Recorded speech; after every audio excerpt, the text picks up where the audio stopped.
I'm so excited. Hi. Hello. Hello. Hello. All right, maybe I should look at the camera. Welcome to the third and fourth episodes of Pride in Progress. My guest today is none other than the beautiful Jenna Brown. Hello. Thanks for having me, Juliet. I'm so excited you're here. I'm so excited to be here. You're like a ray of sunshine. Shut up. That's you, honestly. No, I've said this every single time you've walked into a room. I'm like, Jenna's just a beautiful light in this world. Thank you. Especially in Los Angeles. Oh, it is. There's darkness here, for sure. But for thank sure. you. Yeah. No, I'm so happy you're here. Thank you. Thank you for being here. Of course. All right, we can just jump right into today's topic. Are you ready? I'm ready. I think my therapist told me I can do this, so here we are. Let's do it. Take it off. Let's do it. All right. Well, first question. I want to talk about your kindness and innate love for people. Have you always been that way? I would say I've always been very extroverted. When I was a baby, my mom said I would like stay awake for the party. If she was like having people over, I would be awake the whole time. Like I've been very extroverted and I love people so much. I think my mom, when I was a kid, I mean, to this day for sure, she has a people pleaser syndrome where she puts everybody before herself, definitely to a fault. Yes. So I think growing up, I picked that up in a lot of ways, but I think kind of, you know, as my brain grew, you know, prefrontal cortex finally got put together, I think I realized that instead of it just being this coping mechanism of just making myself feel better energetically, it's become something like, oh, I actually genuinely want people around me to be as happy as I am, or I feel uncomfortable if they're not happy, which comes from a lot of different things. Yeah. I know that, but yeah, I just really need people in my life, especially good quality people. Oh, yeah. I completely understand that. I mean, as a fellow extrovert, I completely understand where you're coming from. Yeah. And I like to call myself a recovering people pleaser. That's good. That's a good way to put it, honestly. Recovering, it's not perfect. Yeah. By any means. But I love being around people. I'm the exact same way. Yeah. Yeah. I think for a while I didn't know my own identity unless it was like shown back to me by other people. And so like finding it in my solitude after a breakup that I had, obviously you know about, in 2022, I'm like figuring out how to be happy alone. But for a long time, I forgot what I'm talking about. I'm sorry. I got really nervous. Juliet, I'm so nervous. Okay, I need to breathe. What does it feel like to be an extrovert? Does your extroversion highly contribute to your overall sense of happiness? Definitely. You know what they say, like introverts, they need their time alone to recharge, and extroverts get charged by other people. Yes. Like genuinely, like I work at a restaurant. I work at like 3 jobs, but I work at a restaurant. And it's so funny. I realized in sobriety that when I get off work, I'm so charged that I don't want to go home. Like even sober. Oh, I get that. And I'm like, I've had so much fun today. Like, let's keep it going. It's like such an addict mentality. But like, I realized that like people energize me so much that I just want to keep going. I do need my solitude and I do need to recharge a little bit, but that's not recharging to me. Like people charge me. Yeah. That's just taking my moment for myself before I like go back into the world. But I am a huge fan of being around other people's energies, and like it's just really important to me to connect with people because I think sometimes it grounds me to be connected with other people and understand myself through the lens of other people. But yeah, I just think it's really important to my identity. Yeah, I feel the same way. I always get charged by other people as well. And I tend to attract introverts. That's the thing. Realized about myself. It's like they're our little like buddies. Yeah. We take them. We take them. Under our wing. They're like once a month they want to go out and they call us. Yeah. And we're like, you're welcome. Yeah. We've got you. But it's funny. And they always talk about how they have to recharge by staying isolated. I do not understand that. I could be around a bunch of people for a week. As long as they're good energy, I'll caveat that. Right. Yeah. Good energy. Obviously. I can be around them forever. And I'll never feel like I have to seclude myself. Yeah. But every now and then I'll need an hour Yeah. or so. Totally. Just an hour. Yeah. Everyone needs their alone time a little bit, but definitely extroverts don't don't need to look for it constantly. No, and that can be a struggle too, because it's almost like you're relying on other people. Yeah, it's definitely a coping mechanism in a lot of ways. I mean, things can push and pull. Like something could obviously be great in moderation, but then all of a sudden you're with people constantly and you forget your own brain and you forget to check in with yourself or like listen to your own, inner dialogue. Yeah. Well, it can be a distraction too. And I know we're getting there. I know we're going to talk about those. I love distractions, baby. We love a good distraction. We do. Yeah. From whatever this is, this life. Whatever this sack of meat on this rolling ball of fire and energy. Oh my God. Does your desire to be around friends and strangers, did it affect your drinking habits? Oh, honey, that is my drinking habits. Oh my gosh. So I guess to go back a little bit, I got sober almost 5 months ago. Which is incredible, by the way. Congratulations. Thank you. And congratulations to you. 3 months. 3 months. That's holy shit. Yeah. Oh my God. Yeah. It's crazy. Fuck yeah. Oh. Damn. It's hard to do that in West Hollywood. Oh, yeah. Surrounded by lesbians, surrounded by toxic people, surrounded by just the culture. The drinking culture is wild. It's crazy. I would say that it correlates for sure to... Oh, yes. Yeah, it correlates for sure to, I think, queer trauma. Because obviously mental health is really connected to addiction. And queer people have really hard, suppressed childhoods and like so many difficulties that they had to grow up with and cope with. And I think it's definitely connected. Addiction and queerness and mental health disorders. And I think being around people, I think, is one of my biggest distractions. Yeah. Obviously drinking, I'm not a normal drinker. I never have been. I convinced myself, so I got sober for a full year in 2018.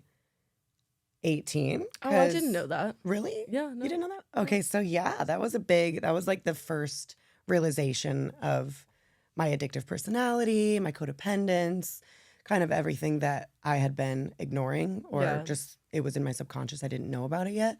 So in 2018, I actually went to rehab. I called my dad and I said, I need help. I need to go somewhere. I need someone to help me because I'm not doing it well myself because I was trying to quit doing cocaine. I had a cocaine problem. I worked at the Venezuela. It was right after college. And growing up, I was a really involved kid. And I was in every extracurricular. I was in theater and so many things. So I never really had time to make the mistakes that were going to make me grow eventually. So once I was like 23, I had to figure out time management myself and chose my own decisions of how to live my life. I realized I was choosing everything incorrectly. Because boy, do I love dopamine. No, as we do. As we do. As we Young need 20s. to in order to grow. The 20s were a mess. Early 20s. I said young 20s. Early 20s. Early 20s. Early 20s were rough. Yeah. But at 24, I was like, I need help. I can't do this. So I went to rehab, and it was like the most eye-opening, amazing thing that I've ever experienced. I loved it. I was like that girl in rehab that like someone would come in and I'd be like, hi, what's your drug of choice? Welcome to rehab. You're going to love it. And my name's Jenna. And they were always like, dude, what the fuck is this girl on? I'm like, literally nothing. We're not even allowed caffeine. You're not allowed caffeine? Not even sugar. You don't get sugar. We got ice cream on Friday nights. We got to paint our nails, but we didn't get sugar in the ice cream. It was a wild time. That is wild. I didn't know that. Yeah, it was crazy. Yeah. I really loved it. But then, so I lived in Oregon that year because I just didn't believe that I could be sober down here. Yeah. And I went to college here, right? Yeah, I went to Occidental. Obama went there. Shout out to Obama. Shout out to Obama because you're definitely watching this. And yeah, so I went to rehab in Portland and lived in Portland for a year. Shout out to my sister and her amazing husband for helping me kind of transition out of rehab. But I lived there and got sober for like a year. Wow. And then immediately got cast on Are You the One? Oh, yeah. And then okay. Right when I entered that house on my 25th birthday, I was like, I can't do this sober. So I drank. And I'd convinced myself, like a lot of people with addiction issues do, that I can drink without doing drugs. And I held to that for a few years. But that didn't last because once you're, impaired from drinking, you don't have the ability to make the decisions Yeah. that your sober self could make. So I couldn't make the right decisions. So about a year ago, I was obviously going through a terrible breakup, and it took me this girl, I love you, love you. Love you, but she moved on in like 2 weeks, Not and this I side, have eh? not moved on yet. Shout out to Yeah. being single. Yeah. I love being single. Real talk. Real talk, it's fucking awesome. Yeah. But yeah, so I started really heavily drinking again to cope with the breakup and to cope with the feeling of being alone, because I just needed to be surrounded by people, to be distracted about the absolute gaping hole that was my heart. I felt like there was a void inside of me. So I was just filling it with people, sex, drugs, alcohol. And then I had a really bad Adderall relapse for like 3 months. I don't even know if I've gone into this with you. No, I don't think so. Yeah. Yeah. Had a really bad Adderall relapse. And I'm not a normal person when it comes to Adderall because I have ADD. And the average ADD person would take Adderall. Yeah. But I'm not that person. I take 10 milligram and 4 days later I'm taking 100. Like, I am not normal. Yeah. And so I was like, oh, this is fine. Everything's fine. It's cool. I like Adderall because it can make me decide how to be like at a specific time. Like if I want to be not socially anxious at this time, I'll have 3 drinks and Adderall at this time. It's almost like it was me controlling my life. It's very formulaic. Yeah, which is interesting because it's the absolute lack of, I have no control over how much I'm taking, but it feels like fake control almost. Yeah. So I had a really bad experience at Some of Us Festival and pretty much overdosed. I got serotonin syndrome. Oh, It was really bad. Oh, yeah. I do remember this. Yeah, I it was remember really this. bad. Yeah. And then after that, I was like, you know what? Shout out to my other sister, Lily, for pushing me. I think originally I got sober for her because I love my relationship with her and so desperately didn't want that to fail. Yeah.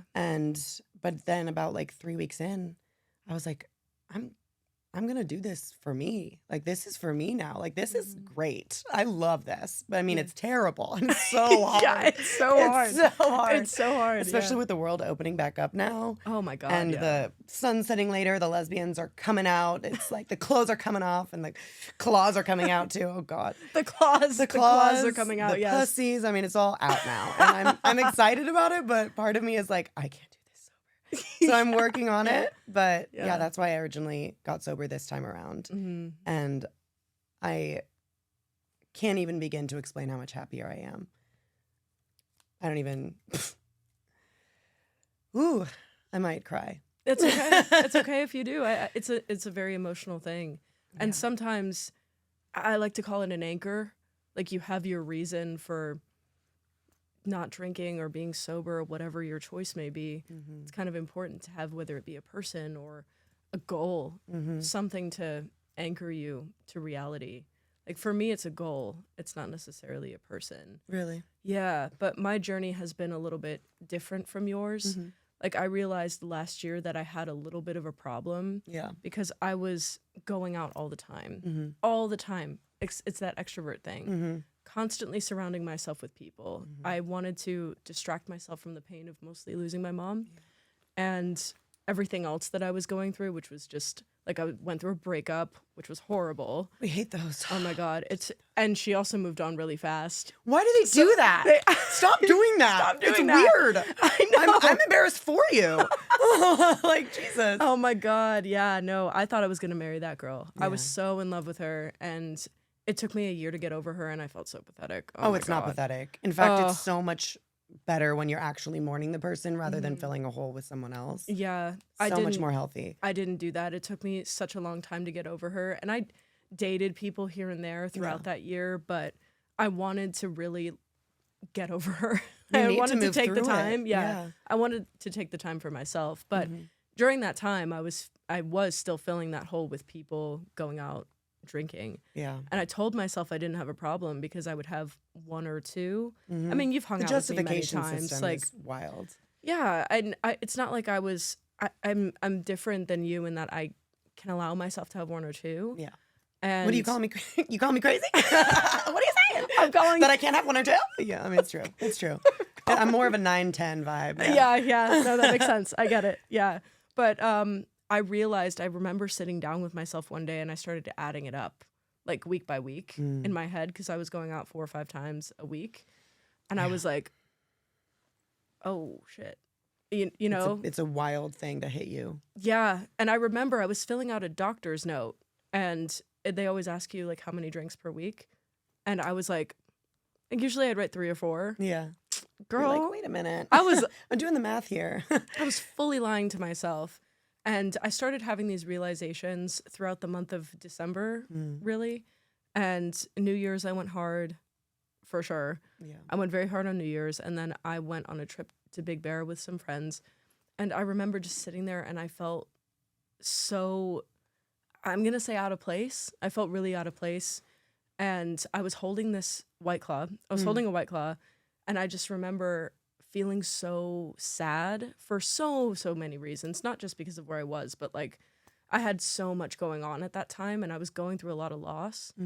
And I remember I was holding this can and I just was like, I'm done. I don't want to do this anymore. Wow. And I put it down and that was my last drink. Really? Yeah. In Big Bear was your last drink? In Big Bear was my last drink. Oh, I got chills. So that was like that's wild to do. Like I really had to I had to be out of anything. I had to completely isolate to get away from the alcohol. 'Cause if it was near me, it wasn't not being drunk. Mm-hmm. No, I completely understand. But yeah, I just remember I set it down and I haven't had a drink since. Wow. And congratulations. Thank you. That's such a feat.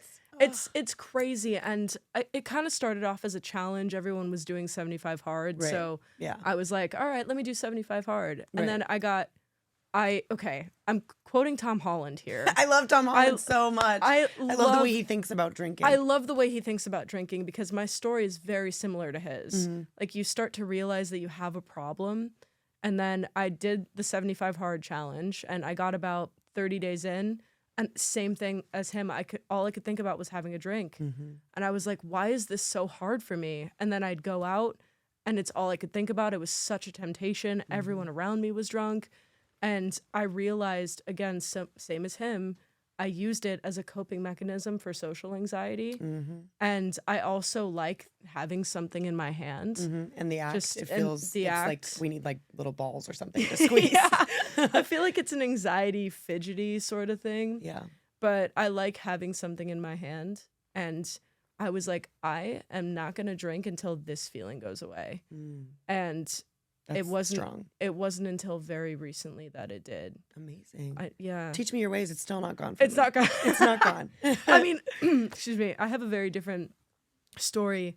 Yeah. But I just came up with replacements.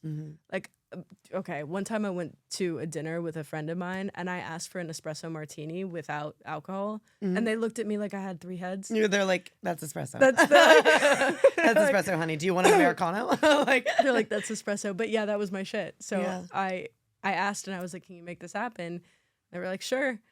And I tried that and I just started having substitutes and it fulfilled that craving. And I also started to feel the health benefits. Oh my God, the health benefits Oh my are God. insane. I feel like I'm glowing, like I'm pregnant or something. And for sure not pregnant, but like I wake up and I'm like, good morning, world. I've got my kitty. I've got my coffee. Like I'm just always not hungover. Not hungover. The one thing about being sober is you never get hungover. You never get hungover. It's crazy. It's insane. And then your friends call you the next day because I And they're like, go out with my friends and they're like, and I'm like, good morning. I'm like, I feel fantastic. Yeah, I'm ready really to go to the good. gym. I went to a boxing class the other day after a night out, and my friend was like, how did you do that? I said, it's 9:30 in the morning. I was like, well, What do you think? Yeah, I had a lemonade last night. What'd you have, babe? Yeah. Yeah, exactly. I had a lime soda. What did you have? Yeah. It's iconic. No, it's so great, and I'm really starting to feel the difference. And what it's done for my anxiety is crazy. Anxiety is so real. It's so real, but just in general, you don't realize that the substances start to build up in your system, and I could not handle my emotions. I could not handle anxiety, and now, of course, it's so recent. So I think I'm just starting to now feel that benefit of I just feel so much better. Yeah. It's crazy. There's a lot of beautiful things that come from it. Mm-hmm. It's hard to keep it going. It's incredibly difficult to keep it going, especially after like 3 months, 6 months, 7 months. You start wondering what it's like because you forget. And then you're like, but it maybe just 1 or 2, and then it kind of. But I think right now I've never felt the benefits this much, and like I think so much has changed for me. Like I've decided to get into yoga. Now I'm a yoga instructor. Yeah, like, which is incredible. Thank you. Yeah. So many beautiful things. And I'm able to like schedule my life and actually show up as a friend and not make these big mistakes that have been getting me in trouble in the past, because the big mistakes were only being made because I was not in my brain. Yeah, or just for not sure. like connected to reality whatsoever. So it's really beautiful. I'm so proud of you. I'm so glad. Proud of you too. Look at us. I know. Who would have thought? Look at us. Who would know? Who would have known? Who would know?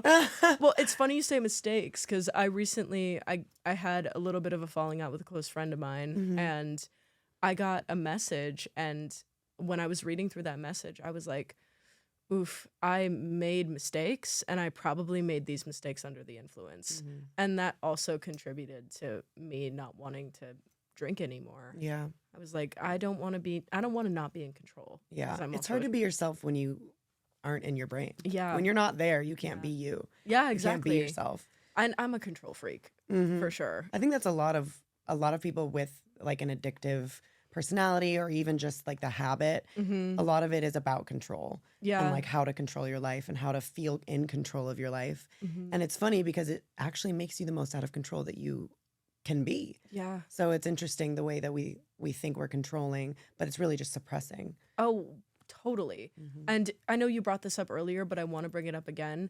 Drinking is so ingrained into queer culture. And now that I'm on the outskirts, I have a moment that snapped me out of it. I went to West Hollywood completely sober by myself. Love doing that. I love doing that. I don't know what came over me, but I was driving home and I was like, I don't want to go home. I'm going to go to WeHo. I had just spent the day with my friends from high school. I was so hyped up, same as you. So I went to West Hollywood and I ran into a lot of people. So it's not like I was completely by myself. Yeah, I feel like that always happens. You go there and you're actually like just bouncing friend group to friend group. Yeah, we know everybody at this point. I actually ran into Katie that night. Oh, really? No way. Oh my God, total sweetheart. Shout out. But I remember walking through High Tops and I saw everyone's face really clearly.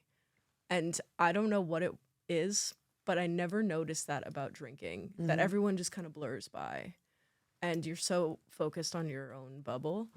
But I noticed everyone, like everyone was in perfect HD clarity. Yeah. And I was like, oh my God, it's crazy. And I know it sounds funny, it sounds subtle, but it did really stick with me. And then I also saw people acting like complete and utter idiots. I always think I'm like so cute and hot when I'm drinking. I'm like at a bar and I'm like, oh my God, I look so good. I look like shit. Like, it's not cute. Yeah, it's not cute. It's never cute. I actually felt the same way because I went to Girls, Gays, and Days on Saturday. And it was so lovely to see a bunch of friends. But I noticed some friends that were doing drugs, and I realized I couldn't see their presence wasn't there. Their presence was and it's gone. Like I had a birthday dinner and I had like my friends kind of go around and say sweet things about me. It's like my words of affirmation moment of my year. I love it. No, it's really cute. But they were like, you've been so present, and I realized I didn't feel like I wasn't present before, but I see it now in other people. And I realize that, I mean, it's so blatant to me now. And I don't want to go back to that. And I do love being present. I do too. I love being connected to myself. And like, it's done so much for my authentic identity. Like I believe in myself more now than I've ever believed in myself. Oh yeah. And that's like, what? Yeah. My whole personality has been like, my realistic pessimism, like all this, like I have this, this dark outlook on the world, this dark humor, like nothing will ever go right for me, blah. And now I'm like, wait a minute. I think that was really just me telling myself a story, labeling myself, putting myself in a box. And when I stopped drinking, I realized that box was made by me. I put myself there. That didn't need to be something that I was doing. So I can actually like climb out of it and start realizing that my identity is changeable. Oh, yeah. Yeah. Yeah. It's fluid. I can be someone that's positive. Yeah. I'm always positive with other people. Why can't I be positive with myself? So now I'm just kind of on like this pink cloud happy train of like, yeah, bitch, I am badass. Fuck Yeah, off. that's like, right. You don't like me? Suck it. I don't care. I'm 30. I actually relate to that because I feel like I'm entering the era of no filter. Because again, recovering people pleaser. Oh, yeah. I'm like, oof, let me not say Filter, what I actually filter, yeah. So I feel like I'm entering that era, and I feel like the sobriety is helping with that. There's so many unexpected benefits that come from it, and it's crazy. I'm on here saying like, "Oh, it's so wonderful." I mean, it sucks. By the way, we'll talk about that. No, later. it's really hard. It's really, really hard. No, it is. But I think we both agree that it's so ingrained into queer culture. So why do you think that is, and how does it affect your day to day as a sober woman of the community? It's really hard to be very involved in this community as a sober person because the queer community, or at least the queer community as I've seen it and experienced it in the last 12 years, is so, and like drinking is everything. Every event is surrounded by drinking. And yes, as I said earlier, I think it is correlated to the amount of mental health disorders the queer community has from all the, suppressing our sexuality, having a hard time with our families. Yeah. I mean, that's all very connected to addiction.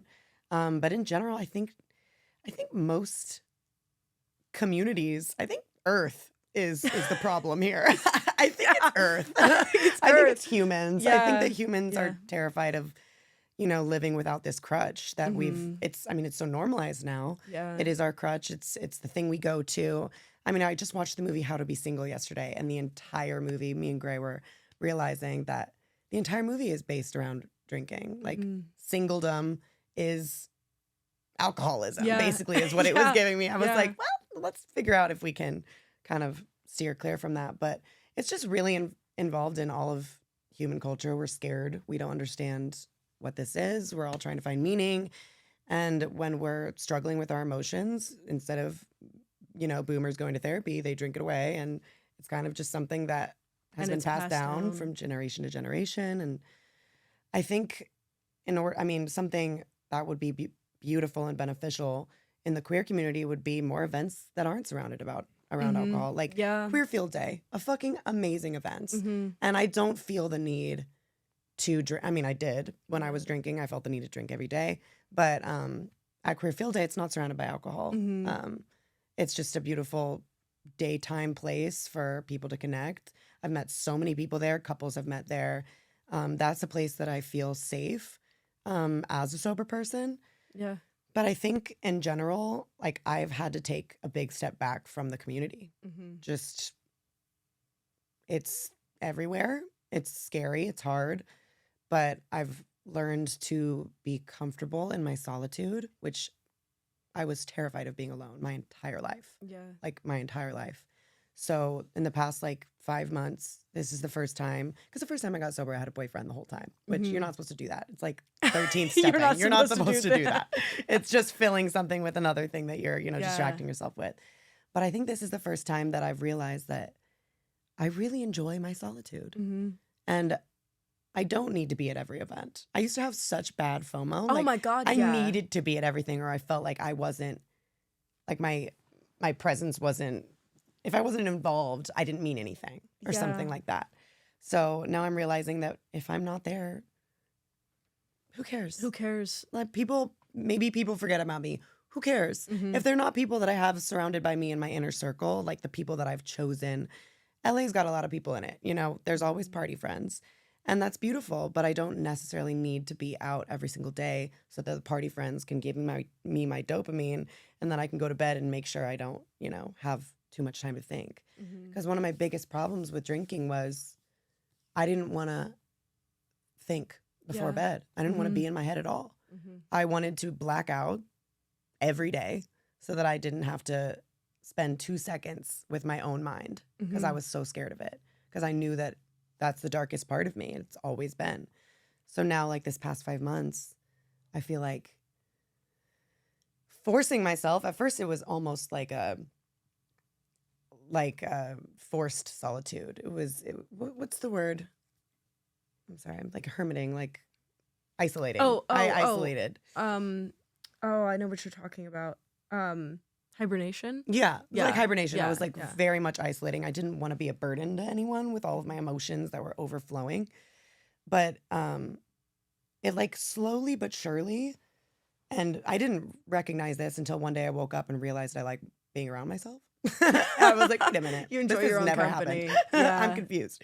But it was started isolation, and it started as no one can handle me. I don't want to be around anyone. I'm too much. I'm too much. I'm too much. And then eventually it became, I enjoy my own presence. I need this time for myself. I'm going to put people in my schedule to get that dopamine and have those connections and be close to my friends and have like, and develop beautiful friendships. But it wasn't that I needed desperately to be around people all the time anymore. And that was like a huge feat, I'd say, for like getting more used to being sober and being in the community. But the community is, you know, it's hard. It's hard to be in it. The community is hard, especially when you are sober, because there is a, I mean, we can talk about this. There is a darkness that comes with the queer community, at least from what I've noticed, especially in LA. Yeah. And I don't mean to trash it. Like I love the community. Obviously, I'm a big part bunch of it. Queers, you It's know, a bunch we love of you. that's my people. They're my family. But at the same time, I have to be cognizant of the energy there, and sometimes it can be very dark. And usually that's because of the substances that are involved. So I understand needing to take a step back from it. And I've also been working on the FOMO thing. It's hard. It's but very hard. it gets so much easier the more time you spend away from the events. For sure. More movie nights, like the more girls' nights or boys' nights, sorry. I could go to either. Yeah, you could. You could. Get you a motherfucker that can do both. Straight up. But yeah, I get it. I mean, even the other day you brought up girls, gays, and theys, and I didn't go. And I was like, part of me was like, I have to go to this thing. And the other part of me was like, why? Yeah. Why do I have to go? Because I also kind of separated myself for the first 2 months. Like I definitely recoiled. Hibernated, yeah. But I needed to do that because I needed to be okay with being by myself. And during that time, I developed such beautiful friendships with new people and people that have been in my life for so long. Like I hadn't seen my best friends from high school who I could cry if I talk about them. They're my whole heart. I love them both so much. And I hadn't seen them either in such a long time. And I've seen them now in the past 2 months more than I have in the last 3 years. Yeah. And I was like, why am I not putting time into those people that mean the world to me? And they always have. And even when I wasn't spending time with them, they always did. But it's just an example of the way that substances can distract you 100% from what matters. Yeah, it's weird when you get sober, you start realizing that a lot of these, you know, distractions and these people that we've surrounded ourselves with in this community, not the community specifically, but like these kinds of parties that we go to, like everything we're talking about is surface. We're talking about surface stuff when we're there. We're talking about other people, which I fucking hate. I'm so sick. I'm so sick of when I get into a group and all they talk about is other people. I'm like, can we not talk about, I don't know, like our belief system or existentialism or like, I don't know, fucking great white sharks, like something. Like, let's stop talking about each other. It's not helping. It's toxic. It's like, why do we care so much about feeling superior to the next person? Yeah. It's, I don't know. It's an immaturity that I've noticed more now that I'm not drinking. You've never been like that though. I got to give that to you. That's one of the reasons I've always loved you. Like you're so authentic. I appreciate that. At least that's what I've noticed. Everyone's listening. They're like, yeah, the bitch is not authentic. Right? She talks shit. Like. All right, whatever. I'm saying that you're authentic. You guys can too. think what you want. Yeah, exactly. Because look, we don't care anymore. We're 30. No. I mean, I'm 30. Sorry. You're not 30. I'm kind of pushing it. You're almost there. But people get mad when I say that. I'm 27. So I'm like, yeah, I'm pushing 30. And people are like, no, you're not. Like, don't talk to me until you're really 30. Don't talk to me until you're like 29. Then you can say you're pushing 30.